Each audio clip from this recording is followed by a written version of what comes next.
Okay guys, we have a little bit different video for you guys this week. Kind of like an instructional slash walkthrough of one-man doctoring. I've seen several people's videos on doing this. I have a little bit of different view on a couple different things, so I figured, hey, might as well make a video for my subscribers. So, we're gonna doctor one of my calves like we would if we were out in the pasture by ourselves. So right here, I will say these calves are pretty fiery. It's really hard to get a sneak shot on them. But after you get your rope on them, then they kind of just stop. So they're a little goofy to rope, but that's not a bad thing. We'll just do what we need to do to get a neck rope on one of them. That white one's just a little more fiery, so I was kind of aiming for this red calf. Right there, I thought he was going to keep going up that fence. He didn't. He spun around, so we're going to follow him here.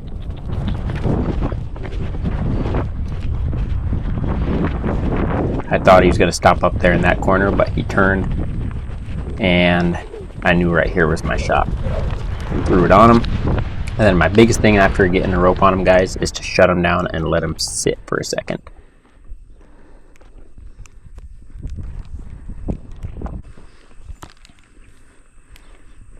Okay guys, I figured I'd explain this right here.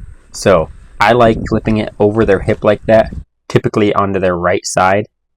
That takes up half of your circle. So if you don't flip that rope over their butt, you have to make a complete circle around them. If you can get to where you can flip that over top of their hip, that's half your circle for you. So then all you gotta do is get in front of their eye and get them to turn into your loop, and then you'll have both feet.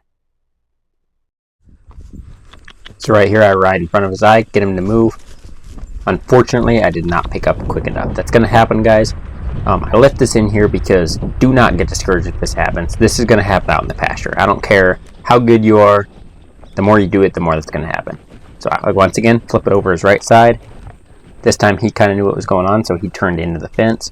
What I did here is I stopped him so I could get him to pull away from that fence to set it right here again. Walking around him. Once again, I'll cross over that eye to get him to move over there towards his buddy, which worked out perfect that his buddy was over on that opposite side because it gives him something to move towards. Give him a little tap with my tapadero. Get him to move off this pile. And then we can go to pulling. And there he goes. Okay guys, when you guys are pulling to get these guys to fall over like this, make sure you are sliding rope. If you just dally and don't slide, it is way more likely that that wrap that you made around his feet are going to pop off when he hits that ground. And then you have to restart all over again, because when you get off your horse, even if he's laying there, he's going to try to stand up and take off. So slide rope when you turn, slide rope when you pull. Doesn't matter what you're doing, slide rope. Okay guys, we're going to start getting short. I like to be pretty well on top of my calf. I want my workspace very condensed. Get everything to where I can control it if something happens. If you're a carpenter, you don't want to be running all over the place for your tools for that job. You want to be close and have everything there and ready. Same thing here. I'm going to get off and I'm going to grab a tie string. And you'll see here in a second, I'm going to tie his back feet. I don't always do that on little calves, but especially when you're starting out, it's cheap insurance, and on cows and bulls especially, you do want to do this. At least I do. It is a lot harder for them to get those feet pulled apart and get out of the rope that you tripped them with. So just take a tie string, takes a couple extra seconds, tie their back feet together.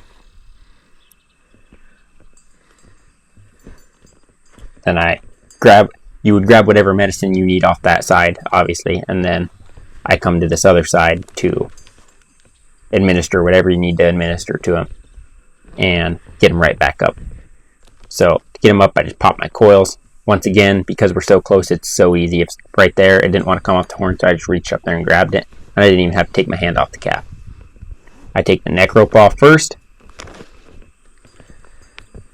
and then I take off my tie string. If you put a slip knot in that when you're doing a bull or a cow, you can pull the slip knot and leave the rope on and get on your horse. It gives you time to get back on, and they'll struggle to get up a little more to until that rope pops off, but they will get up. So it just kind of buys you time. Hopefully you guys enjoy this video. I know it's a little different, pretty short, to the point, but I wanted to get some instructional stuff up here as well for people, because honestly, when I started out, there wasn't too much to watch. There's a little bit more now, but a lot of it's made by people that really don't do it for a living. There are a few people out there, but it's few and far between. So leave comments, guys. If you have any questions, I try to get back to every comment, at least while I can. And ideas. If you guys would like to learn anything of how I do it, I can darn sure make a video for you guys. You just got to leave it down there so that way I know to make those videos. So leave a like, comment, subscribe if you haven't. Hopefully you like this one-man doctoring video. I know it was pretty fast, but it's kind of the first one of this style that I've done, so they're only going to get better.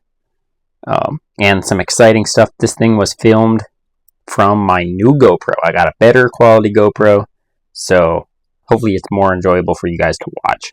So all the new videos from this one on should have this new GoPro, which it's honestly so much nicer. But hope you guys enjoy the video.